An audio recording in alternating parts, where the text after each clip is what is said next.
بسم الله الرحمن الرحيم.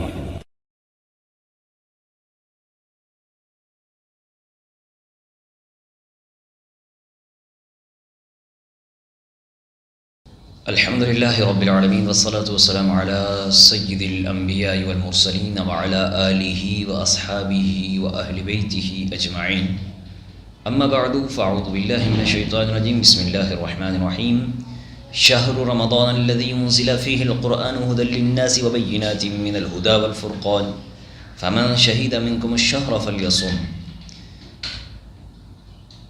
ترجمہ کنز الایمان. رمضان کا مہینہ جس میں قرآن اتارا، لوگوں کے لیے ہدایت اور رہنمائی اور فیصلہ کی روشن باتیں، تو تم میں جو کوئی یہ مہینہ پائے تو ضرور اس کے روزے رکھے. سورہ بقرہ آیت نمبر 185. اس آیت مبارکہ میں ماہ رمضان مبارک کی عظمت، فضیلت کا بیان ہے، اور اس ماہ مبارک کی دو عام ترین فضیلتیں ہیں. پہلی یہ ہے کہ اس مہینے میں قرآن مجید اتارا. دوسری یہ ہے کہ روزوں کے لیے اس مہینے کا انتخاب ہوا. اس مہینے میں قرآن حکیم اترنے کے مفہوم کے بارے میں مفسرین کے 3 اقوال ہیں، اور 3 اقوال ہیں جو ہم یہاں پر پیش کرتے ہیں. پہلا یہ ہے کہ رمضان وہ مہینہ ہے جس کی شان اور شرافت کے بارے میں قرآن کریم نازل ہوا. دوسرا یہ کہ قرآن کریم کے نازل ہونے کی ابتدا رمضان مبارک میں ہوئی. تیسرا یہ کہ پورا قرآن کریم رمضان مبارک کی شب قدر میں لوح محفوظ سے آسمان دنیا کی طرف اتارا گیا اور بیت العزت میں رہا. بیت العزت پہلے آسمان پر ایک مقام ہے. یہاں سے وقتاً فوقتاً حکمت کے مطابق جتنا اللہ تبارک و تعالیٰ کو منظور ہوا جبریل امین علیہ السلام لاتے رہے، اور یہ نزول 23 سال کے عرصے میں پورا ہوا.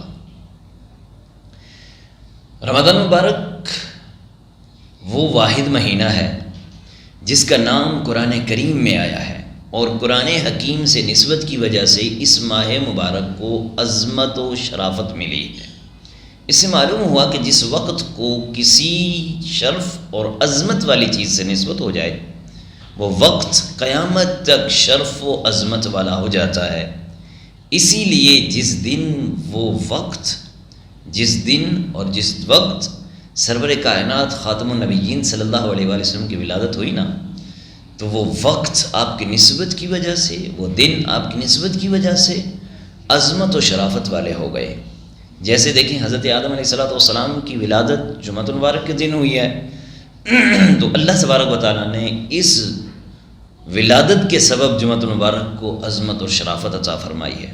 حضرت ابو ہریرہ رضی اللہ تعالیٰ عنہ سے روایت ہے کہ ان النبی صلی اللہ علیہ وسلم قال خیر یوم طلعت علیہ الشمس یوم الجمعۃ فیہ خلق آدم وفیہ ادخل الجنۃ وفیہ اخرج منها ولا تقوم الساعۃ الا فی یوم الجمعہ. کہ بے شک نبی کریم صلی اللہ علیہ وسلم نے فرمایا کہ بہترین دن جس میں سورج نکلتا ہے جمعہ کا دن ہے. اسی دن حضرت آدم علیہ السلام کو پیدا کیا گیا تھا، اور اسی دن انہیں جنت میں داخل کیا گیا، اور اسی دن انہیں اس سے نکالا گیا، یعنی خلافت ارضی آپ کو سونپی گئی، اور قیامت بھی جمعہ کے دن ہی قائم ہوگی. صحیح مسلم شریف کی حدیث نمبر 556 یہ موجود ہے. حضرت یحییٰ علیہ السلام کی پیدائش، آپ کے وصال اور زندہ اٹھائے جانے کے دن کو اللہ تبارک و تعالیٰ نے قرآن کریم فرقان حمید میں سلامتی والا دن قرار دیا. جی ہاں، سورہ مریم کی آیت نمبر 15 ہے. اس میں رب تبارک و تعالیٰ فرماتا ہے نا وَسَلَامٌ عَلَيْهِ يَوْمَ وُلِدَ وَيَوْمَ يَمُوتُ وَيَوْمَ يُبْعَثُ حَيًّا. اور سلامتی ہے اس پر جس دن پیدا ہوا اور جس دن فوت ہوگا اور جس دن زندہ اٹھایا جائے گا. اسی طرح حضرت عیسیٰ علیہ السلام کا اپنی پیدائش اور اپنے وصال اور اپنے زندہ اٹھائے جانے کے دن پر سلام فرمانا بھی قرآن کریم فرقان حمید میں مذکور ہے. جی ہاں، قرآن کریم کی سورہ مریم کی ہی آیت مبارکہ 33 ہے. اس میں حضرت عیسیٰ علیہ السلام کیا فرماتے ہیں، جس کو قرآن کریم میں کوٹ کیا فرمایا والسلام علیہ یوم ولدت و یوم اموت و یوم ابعث حیا، اور وہی سلامتی مجھ پر جس دن میں پیدا ہوا اور جس دن فوت ہوں اور جس دن میں زندہ اٹھایا جاؤں۔ قرآن و حدیث کے مذکورہ دلائل سے کیا چیز معلوم ہوئی؟ یہ معلوم ہوا کہ جس وقت کو کسی شرف اور عظمت والی چیز سے نسبت ہو جائے وہ وقت قیامت تک شرف اور عظمت والا ہی ہو جاتا ہے۔ اسی وجہ سے رمضان المبارک کا جو مبارک مہینہ ہے یہ شرف اور عظمت والا ہے۔ کیوں؟ اس لیے کہ اس میں رب تبارک و تعالیٰ نے اپنے مقدس قرآن کو نازل فرمایا، یہ نزول قرآن کا مہینہ ہے۔ دیکھیے مذکورہ آیت مقدسہ جو شروع میں نے تلاوت کی ہے، شہر رمضان الذی انزل فیہ القرآن، اس کے تحت مفسرین کرام نے بہت اہم گفتگو فرمائی ہے۔ تفسیر نعیمی میں حکیم الامت حضرت مفتی احمد یار خان علیہ رحمۃ الرحمن لکھتے ہیں کہ رمضان یا تو رحمان کی طرح اللہ تبارک و تعالیٰ کا نام ہے، چونکہ اس مہینے میں دن رات اللہ تبارک و تعالیٰ کی عبادت ہوتی ہے، لہٰذا اسے شہر رمضان یعنی اللہ تعالیٰ کا مہینہ کہا جاتا ہے۔ جیسے مسجد و کعبہ کو اللہ تبارک و تعالیٰ کا گھر کہتے ہیں کہ وہاں اللہ تعالیٰ ہی کے کام ہوتے ہیں، ایسے ہی رمضان المبارک کو اللہ تبارک و تعالیٰ کا مہینہ کہتے ہیں کہ اس میں بھی اللہ تبارک و تعالیٰ ہی کے کام ہوتے ہیں۔ روزہ بھی عبادت، تراویح بھی عبادت، تو یہ تو ہیں ہی اللہ کے کام، مگر بحالت روزہ جو جائز نوکری کی جائے گی، جو جائز تجارت کی جائے گی، وہ بھی اللہ کے کام قرار پاتے ہیں۔ اسی لیے اس ماہ مبارک کا نام رمضان یعنی اللہ تعالیٰ کا مہینہ ہے، یا یہ رمضان سے مشتق ہے۔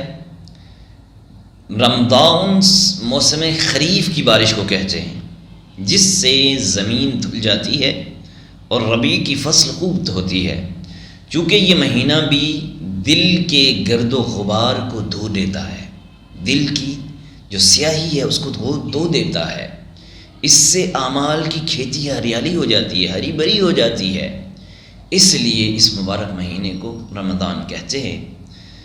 ساون میں روزانہ بارشیں چاہیے، بھادو میں 4، پھر اساڑھ میں 1، اس ایک جو بارش اساڑھ میں ہوتی ہے، اس ایک میں کھیتیاں پک جاتی ہیں۔ تو اسی طرح 11 مہینے برابر نیکیاں کی جاتی ہیں، پھر رمضان مبارک کے روزوں نے ان نیکیوں کی کھیتی کو پکا دیا۔ پھر فرماتے ہیں یا پھر یہ رمز سے بنا ہے، اور رمز کے معنی کیا ہیں؟ گرمی کے ہیں، جلنا، گرمی، جلنا، یہ رمز کا معنی گرمی یا جلنا ہے۔ تو فرماتے ہیں کہ چونکہ اس میں مسلمان بھوک اور پیاس کی تپش برداشت کرتا ہے، اور یہ تپش اس کے گناہوں کو جلا ڈالتی ہے، اس لیے اس رمضان کو رمضان کہا گیا۔ اور کنز الاموال شریف کی 8ویں جلد کے صفحہ نمبر 217 پر حضرت انس رضی اللہ تعالیٰ عنہ سے روایت نقل کی گئی ہے کہ نبی کریم صلی اللہ علیہ وسلم نے ارشاد فرمایا، اس مہینے کا نام رمضان رکھا گیا کیوں کہ یہ گناہوں کو جلا دیتا ہے۔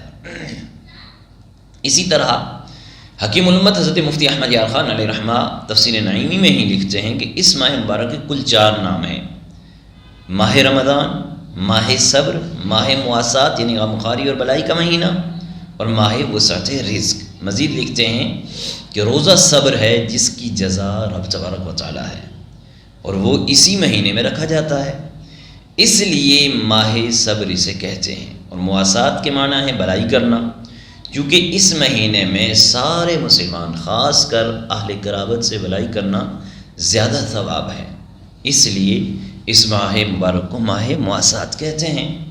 اس میں رزق کی فراغی بھی ہوتی ہے، غروب آفتاب ہو یا طلوع شمس ہو، ہر وقت، ہر لمحہ، ہر گھڑی لوگ نعمتیں کھا بھی رہے ہوتے ہیں، نعمتیں بانٹ بھی رہے ہوتے ہیں۔ یعنی غروب آفتاب ہوا، روزہ افطار ہوا تو نعمتیں کھانا، نعمتیں بانٹنا شروع ہو گئی، طلوع صبح صادق ہوا تو سحری افطاری سحری کا اختتام ہوا تو یہ بھی اس وقت نعمتیں سمیٹ رہے ہوتے ہیں، اسی لیے اس کا نام ماہ وسعت رزق بھی ہے۔ حضرت مفتی احمد یار خان علیہ رحمہ مزید لکھتے ہیں کہ بعض مفسرین نے فرمایا کہ جب مہینوں کے نام رکھے گئے نا تو جس موسم میں جو مہینہ تھا اس کا اسی کے مطابق نام پڑ گیا۔ جو مہینہ گرمی میں تھا اسے رمضان کہہ دیا، جو مہینہ بہار میں تھا اسے ربیع الاول، اور جو سردی میں تھا یعنی پانی جم رہا تھا تو اسے جمادی الاولیٰ کہا گیا۔ تو اسلام میں ہر نام کے کوئی نہ کوئی وجہ ہوتی ہے اور نام کام کے مطابق رکھا جاتا ہے، اور دوسری اصطلاحات میں یہ نہیں ہے۔ ہمارے یہاں تو بڑے جاہل صاحب کو، جو جاہل قسم کا بندہ ہوتا ہے اس کو پکارا جا رہا ہوتا ہے جی محمد فاضل صاحب آ رہے ہیں، اور بزدل کو شیر بہادر صاحب آ رہے ہیں جی، اور بدصورت سا ہوگا تو اس کو یوسف خان کہا جا رہا ہوتا ہے۔ تو اسلام میں یہ عیب نہیں ہے۔ رمضان بہت خوبیوں کا جامع تھا، اس لیے اس کا نام رمضان ہوا۔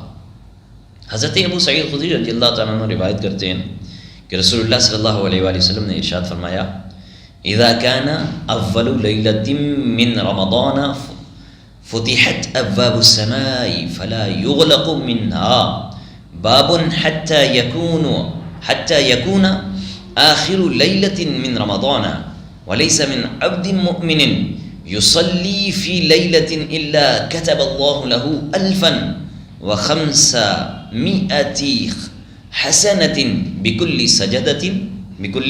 سجدة وبنى له بيتا في الجنة من ياقوتة حمراء لها 60,000 باب لكل باب منها كسر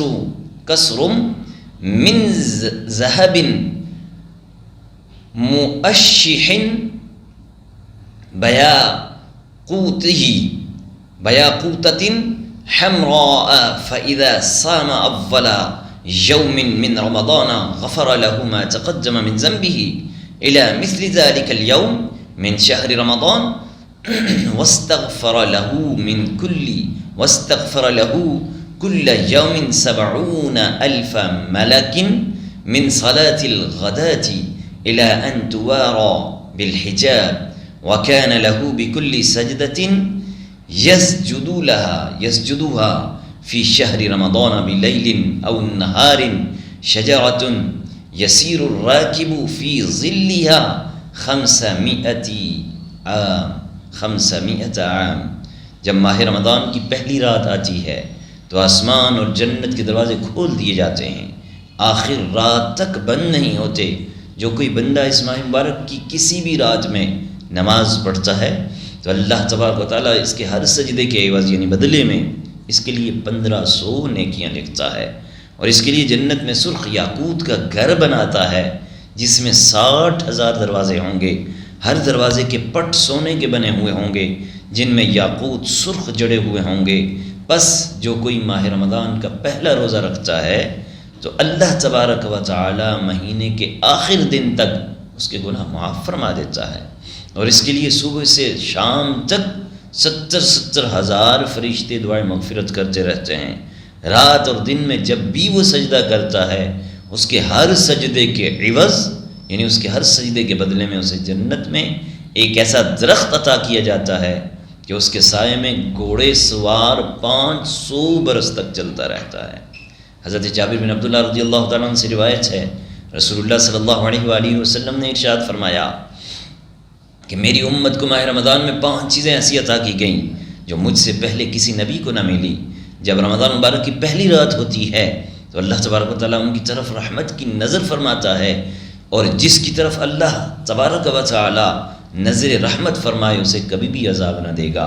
شام کے وقت اس کے منہ کی بو جو بھوک کی وجہ سے ہوتی ہے اللہ تعالیٰ کے نزدیک مشک کی خوشبو سے بھی بہتر ہوتی ہے۔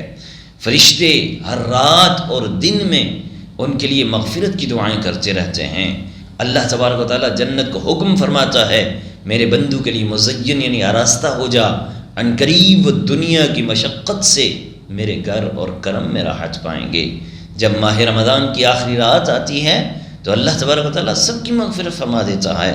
لوگوں میں سے ایک شخص نے کھڑے ہو کر عرض کیا یا رسول اللہ صلی اللہ علیہ وسلم فداک ابی و امی، کیا یہ لیلۃ القدر کی رات ہے؟ ارشاد فرمایا نہیں، کیا تم نہیں دیکھتے کہ مزدور جب اپنے کاموں سے فارغ ہو جاتے ہیں تو انہیں اجرت دی جاتی ہے، انہیں اجرت دی جاتی ہے۔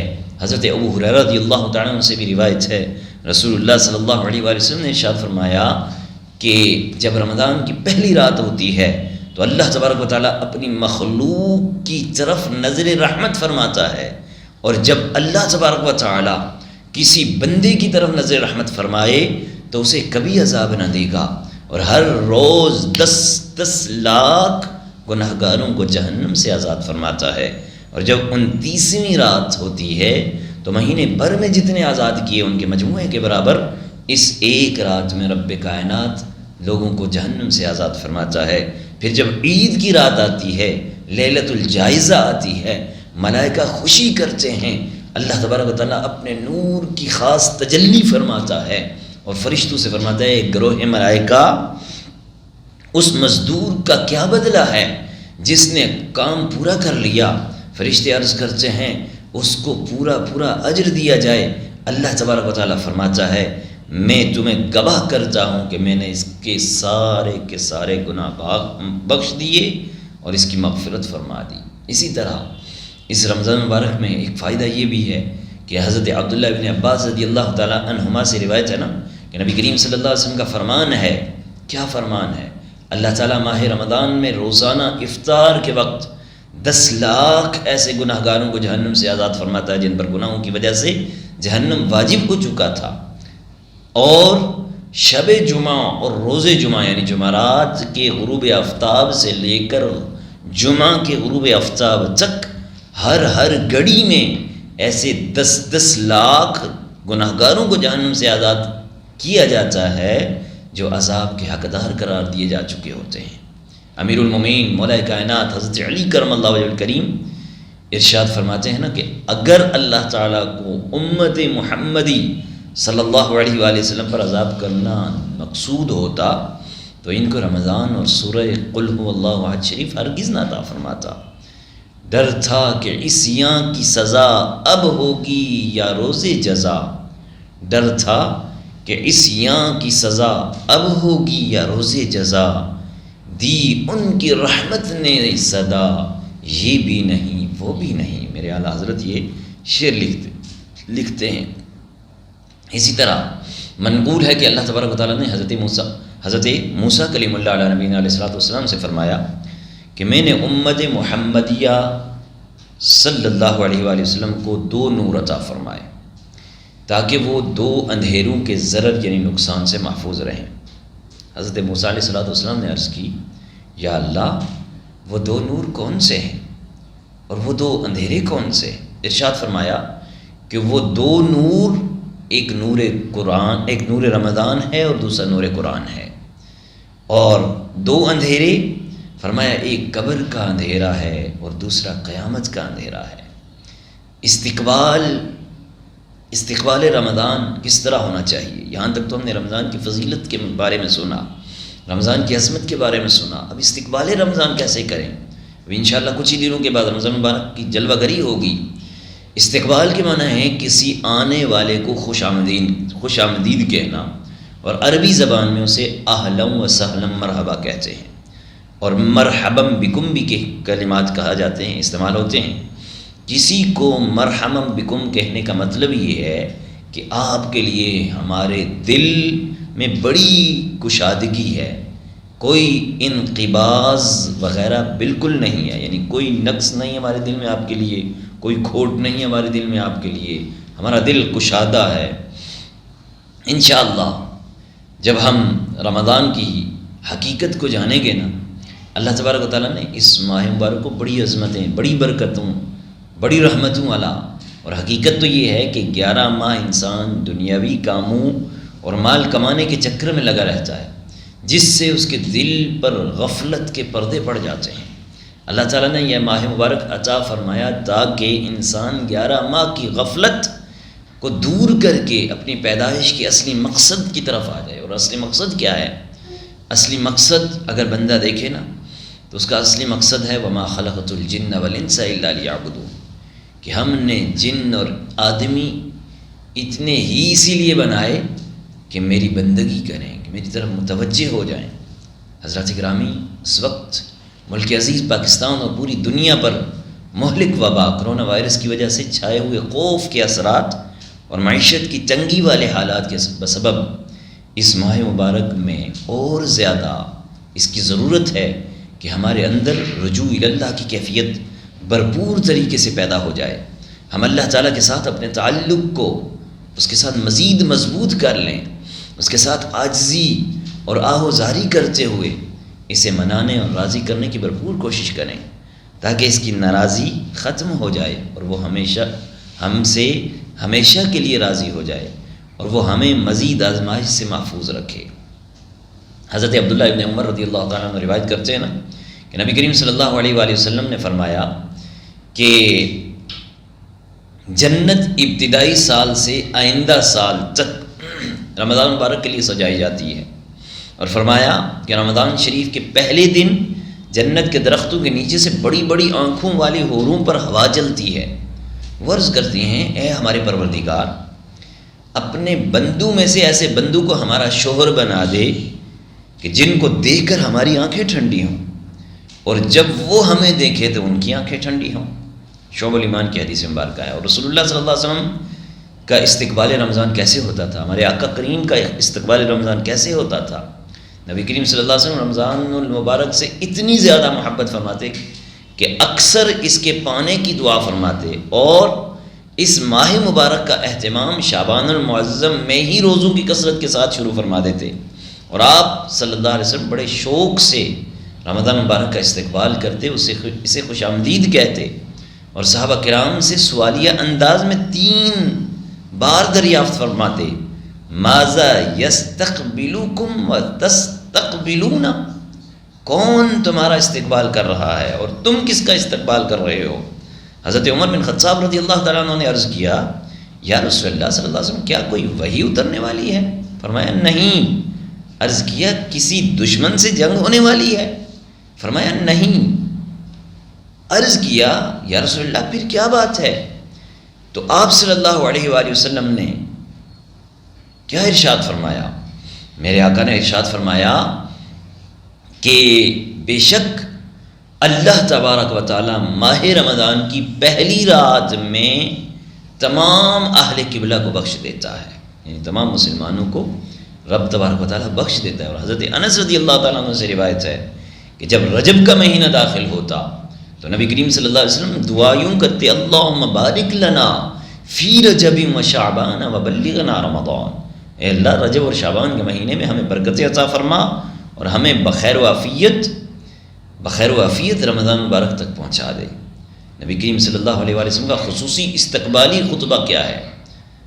آمد رمضان مبارک پر رسول اللہ صلی اللہ علیہ وسلم نے خصوصی استقبالی خطبہ بھی ارشاد فرماتے۔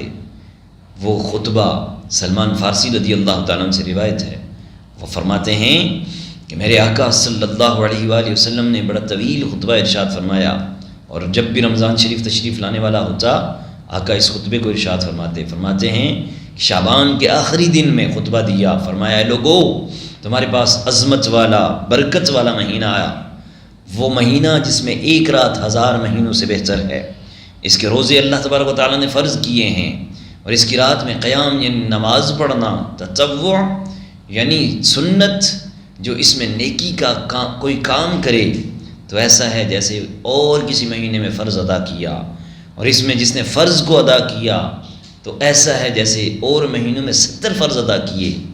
یہ مہینہ صبر کا مہینہ، اور صبر کا ثواب جنت ہے۔ یہ مہینہ مواسات یعنی غمخواری کا مہینہ، بلائی کا مہینہ ہے، اور اس مہینے میں مومن کا رزق بڑھا دیا جاتا ہے۔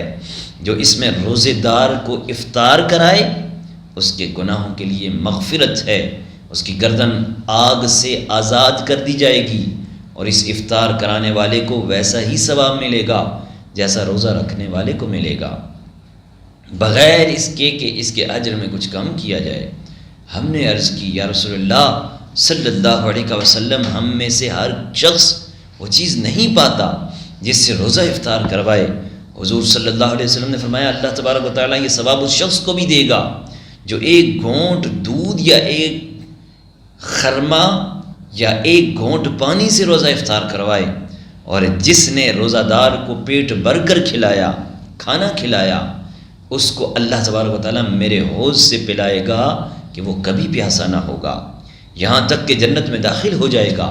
یہ وہ مہینہ ہے کہ اس کا اول رحمت ہے، اس کا اوسط مغفرت ہے، اور اس کا آخر جہنم سے آزادی ہے۔ جو اپنے غلام پر اس مہینے میں تخفیف کرے، یعنی کام میں کمی کرے، اللہ تعالیٰ اس سے بخش دے گا اور جہنم سے آزاد فرما دے گا۔ یہ جو روایت ہے، اپنی روایت میں یہ بھی اضافہ فرمایا حضرت انس رضی اللہ تعالیٰ عنہ نے کہ بس تم اس مہینے میں 4 باتوں کی کثرت کرو، ان میں 2 ایسی ہیں جن کے ذریعے تم اپنے رب تبارک و تعالیٰ کو راضی کرو گے، اور بقیہ 2 تمہیں بے نیازی ہے، بقیہ 2 سے تم بے نیاز ہو۔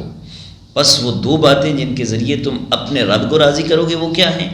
لا الہ الا اللہ، لا الہ الا اللہ کی کثرت کرو، اور دوسرا استغفار کرنا، کہ جب یہ دونوں باتیں تم میں پائی جائیں گی اللہ تبارک و تعالی تمہاری مغفرت فرما دے گا، اور جن سے تمہیں بے نیازی ہے تو وہ کیا ہیں؟ اللہ تعالیٰ سے جنت طلب کرنا اور جہنم سے اللہ تعالیٰ کی پناہ طلب کرنا۔ جن سے بے نیازی نہیں ہے وہ یہی ہیں۔ فرمایا اسی طرح حضرت عبداللہ ابن عمر رضی اللہ تعالیٰ عنہ سے بھی روایت ہے، آپ فرماتے ہیں کہ نبی کریم صلی اللہ علیہ وسلم ماہ رمضان سے پہلے لوگوں کو خطبہ دیتے اور ارشاد فرماتے تمہارے پاس رمضان کا مہینہ آ رہا ہے، بس تم اس کے لیے تیاری کرو اور اس میں اپنی نیتوں کو درست کر لو۔ رمضان مذکورہ احادیث مبارکہ سے معلوم ہوا کہ استقبال رمضان کا مطلب یہ ہے کہ رمضان مبارک میں روزہ اور دیگر عبادات کے لیے تیاری کی جائے اور اپنی نیتوں کو درست کر لیا جائے۔ ہمارے ہاں ماشاء اللہ استقبال رمضان کی محفلیں منعقد ہوتی ہیں، اگرچہ یہ درست اور کار خیر ہے، لیکن رمضان کسی شخص کا نام نہیں کہ کہیں سے اس کی آمد متوقع ہو اور ہم آگے بڑھ کر اس کا استقبال کریں، اور کہیں کہ آپ کے آنے سے ہمارے ہاں رونقیں بڑھیں، ہمیں مسرتیں اور شادمانی نصیب ہوئی، بلکہ استقبال رمضان دراصل ایک روحانی، وجدانی اور باطنی کیفیت کا نام ہے۔ لہذا لازم ہے ہم اپنے آپ کو عملی طور پر رمضان مبارک کی ان بے حساب نعمتوں اور اجر و ثواب کو اپنے دامن میں سمیٹنے کے لیے آمادہ ہو جائیں، بلکہ دوسروں کو بھی اس کی طرف راغب کریں تاکہ ایک اجتماعی کیفیت پیدا ہو، اور روزہ رمضان کی بدنی مالی عبادات ہمیں بار بار معلوم نہ ہو، ہمیں بار معلوم نہ ہو، یعنی یہ بوجھ معلوم نہ ہو، بلکہ اس سے روحانی راحت نصیب ہو۔ حضرت انس رضی اللہ تعالیٰ عنہ فرماتے ہیں نا کہ ماہ شعبان المعظم کا چاند نظر آتا تھا تو پتہ صحابہ کا کیا طریقہ کار تھا، وہ کس طرح استقبال رمضان کرتے تھے۔ فرماتے جیسا چاند نظر آتا صحابہ کرام تلاوت قرآن پاک میں مشغول ہو جاتے، اپنے اموال کی زکوٰۃ نکالتے تاکہ غریب اور مسکین لوگ جو ہیں وہ ماہ مبارک کے روزوں کے لیے تیاری کر سکیں۔ حکام قیدیوں کو بلا کر جن پر حد قائم کرنا ہوتی ان پر حد لگاتے، اور جن کو آزاد کرنا ہوتا انہیں آزاد کر دیتے۔ تاجر اپنے قرض وصول کر لیتے، قرض ادا کر دیتے، تو جن سے قرض لینے ہوتے وصول کر لیتے۔ یوں ماہ رمضان مبارک کا چاند نظر آنے سے قبل ہی وہ اپنے آپ کو فارغ کر لیتے، اور رمضان مبارک کا چاند نظر آتے ہی بعض حضرات غسل کر کے سارے ماہ مبارک اعتکاف فرما لیتے۔ اسی طرح ابن رجب حنبلی لطائف المعارف میں لکھتے ہیں کہ شعبان کے شروع ہوتے ہی مسلمان قرآن کی طرف جھک پڑتے ہیں، اپنے اموال کی زکوٰۃ نکالتے ہیں تاکہ غریب اور مسکین لوگ روزے اور ماہ رمضان بہتر طور پر گزاریں۔ موجودہ مسلمان کی حالت ظاہر کیا ہے؟ پہلے کے مسلمانوں کو تو عبادت کا کس قدر ذوق تھا، مگر افسوس ہمیں زیادہ تر حصول مال ہی کا شوق ہے۔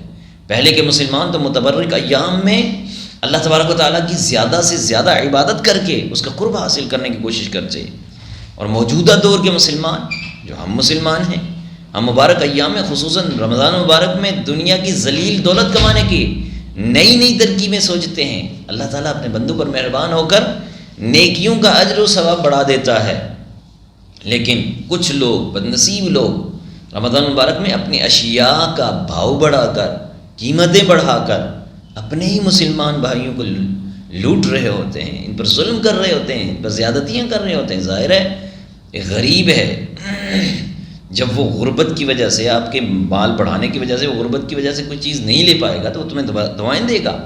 تو اس لیے ہمارے مسلمانوں کا یہ حال ہے۔ استقبال رمضان کا بہترین طریقہ کیا ہونا چاہیے؟ رمضان المبارک کا اصل استقبال یہ ہے کہ اپنی مصروفیات کو کم کریں، کم سے کم کر لیا جائے اور اپنے آپ کو عبادت کے لیے فارغ کر لیا جائے۔ موجودہ مہلک وبائی حالات میں جب کہ ہر طرف اس طرح کی کیفیت ہے، تو ہمیں اس وبا کی وجہ سے جبری اور اضطراری طور پر ہی صحیح ملنے والی فرصت کے لمحات کو غنیمت سمجھنا چاہیے کہ آج تک رمضان المبارک میں اللہ کے ساتھ جو لو لگانے کی شاید اتنی فرصت نہ مل پائی ہو جتنی اس بار حاصل ہونے والی جو ہمیں فرصت ہے، اس سے ہم فائدہ اٹھائیں۔ رمضان المبارک اس مہینے میں روزہ کی مقصد اصلی تقوی کو اختیار کرنے کا پکا عزم کریں اور ابھی سے اپنے تمام گناہوں سے سچے دل سے توبہ کریں، استغفار کریں اور یہ عہد کریں یہ پورا مہینہ بالخصوص اور اس کے بعد کی جتنی بھی زندگی ہے بالعموم گناہوں سے بچتے رہنے گزارنے کی کوشش کریں۔ حلال رزق کے حصول کا اہتمام اس طریقے سے کریں کہ ہماری کمائی میں حلال کا پیسہ ہی ہو، حرام کا ایک پیسہ بھی شامل نہ ہونے پائے۔ یاد رکھیے کہ اگر ایسا نہ ہوا، یعنی دن بھر روزہ رکھ کر بھوک پیاس کی مشقت کو برداشت کر کے رات میں حرام مال سے افطار کیا نا، تو احادیث مبارکہ کی روشنی میں اپنے روزے کے اجر کو بالکل ضائع کر دیا۔ حضور علیہ الصلوۃ والسلام ارشاد فرماتے ہیں نا کہ ایسے بندوں کا بھوکا پیاسا رہنے کی اللہ پاک کو کوئی ضرورت نہیں، لہٰذا بالخصوص اس مہینے میں اور بالعموم سارا سال حرام روزی سے ضرور بچنے کا اہتمام کریں۔ گھروں سے جتنی بھی خرافات والی چیزیں ہیں ان ساری چیزوں کو دور کر دیں، معصیت والے آلات کو، ان سب کو گھر سے نکال کر باہر پھینک دیں۔ یہ سب کچھ ہمیشہ کے لیے، ورنہ اس مبارک مہینے کے لیے تو ضرور ہی ان خرافات والی چیزوں کو بند کر دیں۔ اور بالخصوص رمضان نشریات کے نام پر جو ٹی ویوں پر ایک طوفان بدتمیزی برپا ہو رہا ہوتا ہے، اس سے اپنے آپ کو بچائیں۔ یہ طوفان بدتمیزی، فحاشی اور ریانی کو پروموٹ کر رہا ہوتا ہے۔ یہ آپ کو رمضان میں کوئی قرآن نہیں سکھا رہا ہوتا، احادیث نہیں سکھا رہا ہوتا، یہ کیا کر رہا ہوتا ہے، یہ سب مسلمان جانتے ہیں، اس کو بیان کرنے کی حاجت نہیں۔ اس سے بچنا چاہیے، اس سے بچیں۔ آپ اہل باطل کی سازش کے شکار ہو جاتے ہیں ان ٹی ویوں کے پروگراموں کو دیکھ کر۔ ان کی نشریات وغیرہ دیکھنے میں وقت ضائع نہ کریں، وہ ہمیں مسجد کی پاکیزہ اور نورانی ماحول سے دور کرنے کے لیے معصیت، فحاشی، عریانی، لہو و لعب کے ان شیطانی آلات سے منسلک کر رہے ہیں۔ اس بات کو سمجھیے اور اپنے آپ کو ان چیزوں سے بچائیں۔ اس کے ساتھ ساتھ موبائل فون وغیرہ کا استعمال بھی بقدر ضرورت کریں اور اپنی ان قیمتی اوقات کو قرآن کریم کی تلاوت، نوافل، تسبیحات اور دینی مطالعے میں صرف کریں۔ عورتوں کو بھی چاہیے کہ گھر کے جملہ امور جو رمضان مبارک سے پہلے سر انجام دینا ممکن ہو، انہیں ابھی سے نپٹا لیں تاکہ رمضان مبارک میں زیادہ سے زیادہ عبادات کے لیے فرصت کے لمحات میسر آ سکیں۔ ایک بہت ہی زیادہ اہم بات یہ، اپنے آپ کو ان گناہوں سے دور کریں جن کی وجہ سے اس عظیم الشان رحمتوں، برکتوں، مغفرتوں والے مہینے میں بھی مغفرت نہیں ہوتی۔ اور وہ 4 گناہ ہیں۔ ایک یہ کہ والدین کی نافرمانی، دوسرا یہ کہ قطع تعلقی، تیسرا یہ کہ دلوں کا کینہ اور بغض، اور چوتھا یہ کہ شراب پینا، حرام پینا۔ ابھی سے اپنے گریبان میں ہمیں جھانکنا ہوگا اور جھانک کر ہمیں نظر ڈال کر دیکھنا ہوگا کہیں ان بیماریوں میں سے کوئی بیماری ہمارے اندر تو موجود نہیں، اگر ہے تو خدارا اپنے آپ کو اس سے پاک کیجیے، اور اگر اپنے کسی عزیز یا دوست کے اندر ایسی کسی گناہ کو پائے جانے کا علم ہو تو اسے بھی متنبہ کریں آسان انداز میں۔ ایسا نہ ہو کہ اس کو بھی اس انداز سے کریں کہ اس کا بجائے اصلاح ہونے کے وہ اور بگڑ جائے، آسان انداز سے کہ وہ ان گناہوں سے نکل آئے۔ یقیناً ہمارا یہ عمل اس کے اوپر بہت بڑا احسان ہوگا۔ رمضان مبارک شروع ہونے پر سے پہلے ہی جہاں تک ہو سکے اپنے آپ کو دنیاوی مشاغل اور مصروفیات سے فارغ کر لیں، تاکہ رمضان مبارک کا مہینہ مکمل یکسوئی کے ساتھ عبادت اور رجوع اللہ میں گزارا جا سکے۔ سحر و افطاری کا راشن اور گھر کا دیگر سودا سلف جو روزمرہ کے معمولات میں خریدا جاتا ہے، اور رمضان مبارک شروع ہوتے ہی یا شروع ہونے سے پہلے ہی جہاں تک ممکن ہو ایک ساتھ خرید کر فارغ ہو جائیں، تاکہ رمضان مبارک میں یکسوئی حاصل ہو۔ عید کی تمام شاپنگ شعبان المعظم میں ہی کر کے فارغ ہو جائیں، کیونکہ رمضان مبارک کی بابرکت ساعتوں کو شاپنگ مالوں اور مارکیٹس کی نظر کرنا، بالخصوص جب کہ اس کی وجہ سے روزہ، نمازیں اور تراویح کی نماز متاثر ہوتی ہو، یہ رمضان جیسے عظیم اور بابرکت مہینے کی بڑی ناقدری ہے، اور اس میں عوام بھی اور خواص بھی بہت سارے لوگ مبتلا نظر آتے ہیں۔